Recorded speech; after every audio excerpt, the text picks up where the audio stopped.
Mother, tonight a year dies in our hands. In this big city, everyone is celebrating. Music, laughter, shouting. Oh, how they shout. Of course, they all have their mothers close by. I am so alone, Mother, so alone. But I lie. I wish I were truly alone. I am with your memory, and memory is a year gone by that stays behind.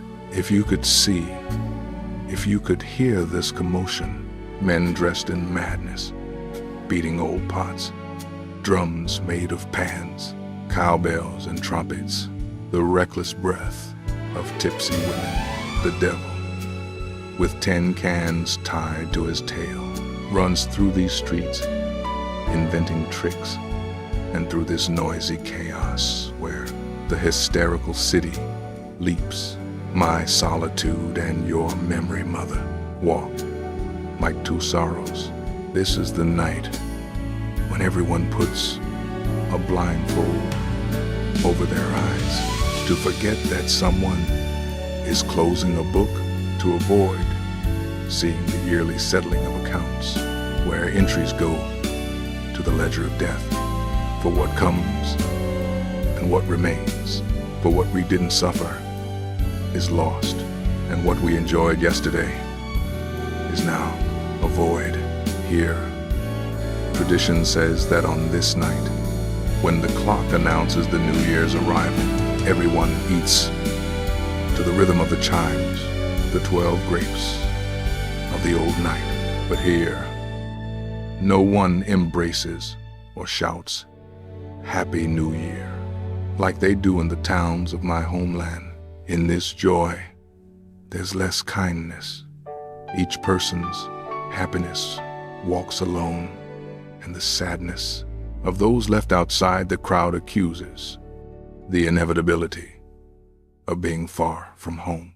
Oh, our town squares, where people gather, strangers united by good tidings, hands that find one another with the same warmth of ants from the same colony. And to the man alone under a tree, they say words of deep strength. Come, friend, for the hours pass, but let us learn to pass with them. And the cannon shot on the plains, and the national hymn from the church, and the friend who comes to greet us. Happy New Year, folks, and the servants who arrive to receive in our arms the love of a welcoming home, and the family kiss at midnight. Your blessing, Mother. May the Lord protect you.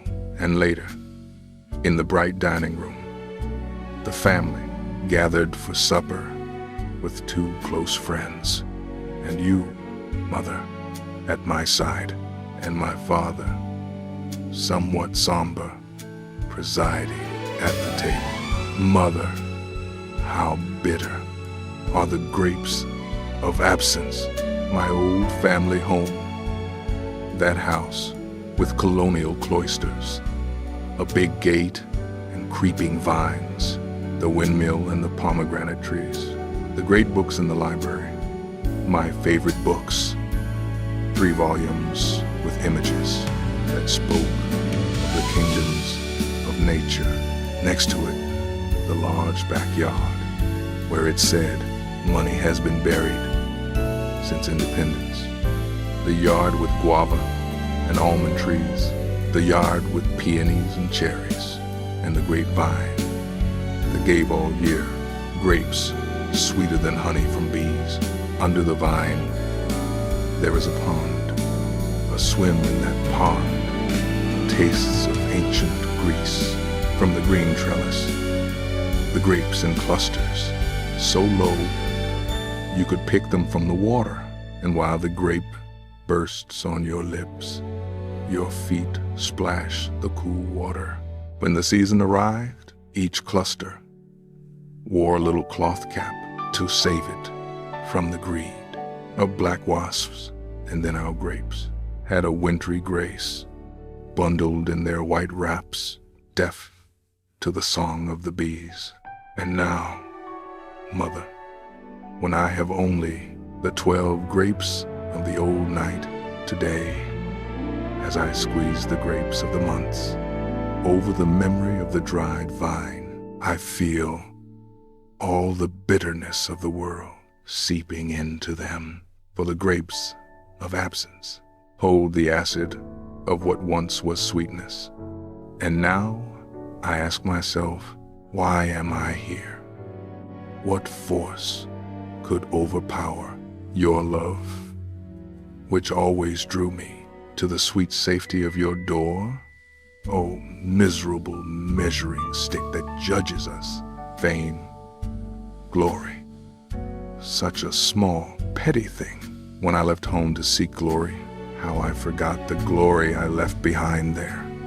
And this is the struggle among unkind men and kind souls. I am a man alone, searching for a path. Where will I find a better path than the trail that leads me to you, Mother? The truth that cuts through orchards, painted with fallen leaves, always freshly rained upon, with tropical birds, with village girls, men who say, "Good morning, son," and the cheese you always saved for my snack.